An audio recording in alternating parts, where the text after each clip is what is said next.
Mke wangu. Wafanya nini hapa? Niko nimekuja kumwangalia Oka, nafanya naye kazi, sasa jisikii vizuri tu nimekuja kumwangalia. Umeniambia uko kazini? Iko ajisikii. Alafu wanaambia umekuja kumwangalia Oka jisikii vizuri. Babe. Wewe ni mtu wa gesi, si ndio? Mweleze hapo anaweka tu, sasa anaweka. Usijali, najua wapi pa kuiweka gasi.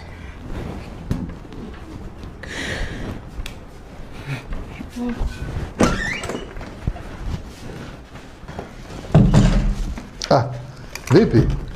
Sasa umekuja on time kabisa. Yeah. Babe, mpatie ile 1000 ambayo imebaki, alafu nitakusota. Anyway, si tili yako inafanya bado? Yeah. Basi nitakuwekea kwa tili. Usio na wasiwasi, unajua sasa ina kama maji hapa, so nitakufanyia mpango sijana. Kama kawaida yetu. Sawa bro, usikose kuweka. Okay, sawa. Wewe kavile ni mume wangu. Mume wako? Mume wangu, nisamehe sika unavyoona kia Mungu tena mimi sijafanya kitu kibaya mimi. Nikuja kumsalimia jisikie vizuri. Mume wangu nisamehe mimi. Katika situation kama hii unaweza kumsamehe ukaendelea kuishi naye ama unaachana na yeye. Hello.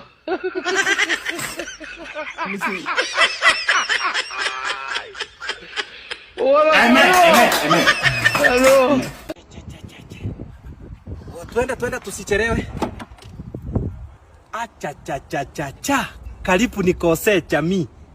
Haya, twende tusi. Ni nini unanifungulia mlango ukifunga? Tabana nilikuwa na karibu nikose. Wewe chua tu karibu nikose. No, it's okay. Funga gari twende. Tutachelewa mkutano. Twende. Ni nini hii unafanya? Ni nini? Sina kushika mkono. Unanishika mkono kwa nini? Babe, si mimi ni bibi yako. Usijaribu kufanya kitu kama hiyo. Usijaribu kwa maisha yako yote kujaribu kusika mimi mkisi mkono. We don't do that. In fact, hii ni makosa hata kutembea na wewe laini moja. Mwanaume mkishia kuna kusikana mikono na pipi yake, hiyo mapapu alikataa. In fact, kitu utafanya ngocho. Nikifika 20 kilometers ndio waanze kunifuata.